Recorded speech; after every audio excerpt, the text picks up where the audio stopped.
Hello and welcome back to our study of Peninei Halacha, the teachings of Rav Eliezer Melamed Shlit. We are continuing along with our studies of Bein Adam Lechaveiro, which we will soon finish this chapter and move on to the next. But until then, we have another practical question that comes up. Again, you might think this is innocuous, but everything has its place in Halacha. So, Ha'im Lavrachi Ma'akita. Sheila, here's the question. Kfutzat banot ma'akita shali. So imagine it's a girl asking the question to the Rav. There's a group of girls in my class.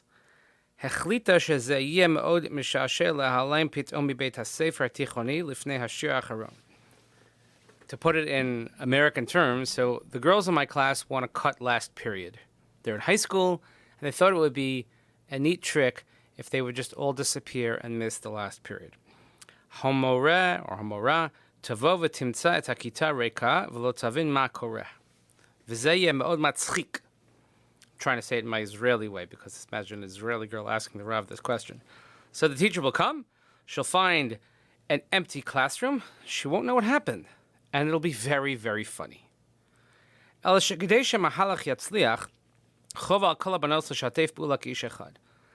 the only way that this ruse can work is if every girl in the class participates. Because, after all, they can't punish the entire class. If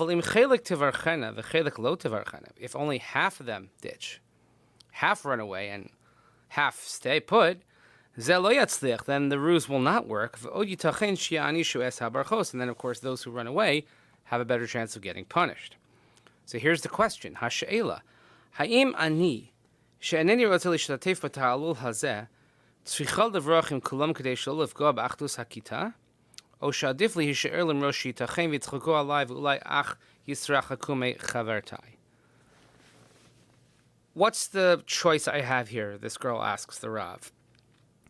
Do I have to partake in this ruse and run away and ditch class with the rest of the class so that we don't break up the achdus, the unity of the ruse?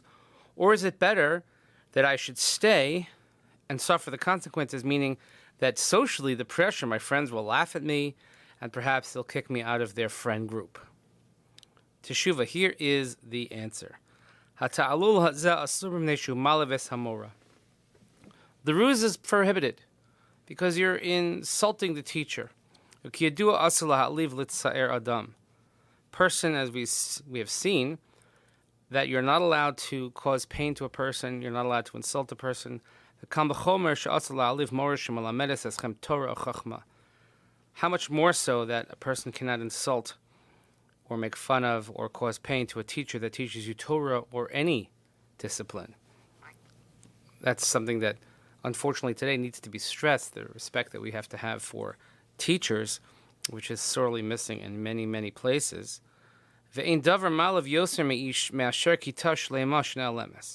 And what's more insulting than showing up to class after doing all the preparation, coming to class expecting them to be there, and they're not there?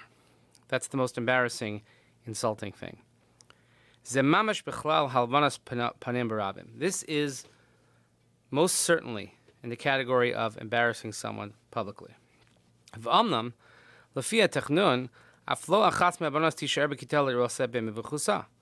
According to the plan, how it was supposed to be is that no one of these children, of these girls, was to be remaining in the class to see the teacher in her sadness. How is this teacher going to face her colleagues, her other teachers? How is she going to come tomorrow to the class? When everybody knows that they ran away and they ditched their class. Imagine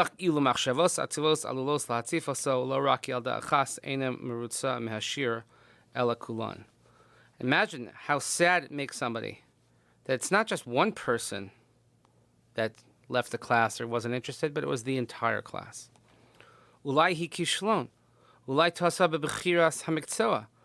She'll think maybe she's a failure as a teacher.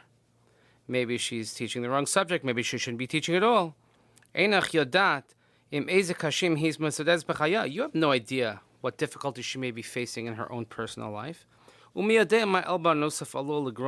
who knows how much more insult and how much more damage this can cause to whatever issue she may be having anyway. Ulai parnasasa dechuka. Maybe she's having trouble with parnasa, making a living. Maybe, who knows, maybe this the day before. The principal told her, we don't know if we can keep you on next year. We don't know if you're going to have a job. Now that the entire class is ditched and they're gone, maybe that's just the ammunition that the principal needs to say that, oh, hey, look, your whole class left you. You're certainly not deserving of a classroom. How do you know that maybe a month earlier that her husband lost his job? And how are they going to live without any sort of salary, any making of a living? How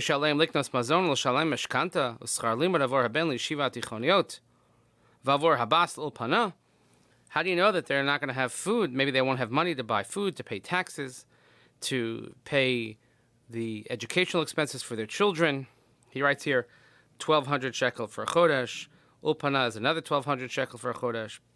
So we'll see more of this next time as we go on, but it's obvious that one has to take these matters into account, even when you're doing something what might seem like a harmless prank, a child's prank. But children certainly, that's why I use the example of tichon, high school age, should be able to discern that while it might be funny for the second, that there are many, many more factors to consider, and the feelings of others, and we don't usually associate teachers with having feelings, but they do, and who knows what's going on behind their closed doors. So certainly you cannot be a part of any sort of insult or pain being caused to this teacher. So we'll see more of this tomorrow, God willing, as the Rav continues about embarrassing someone publicly.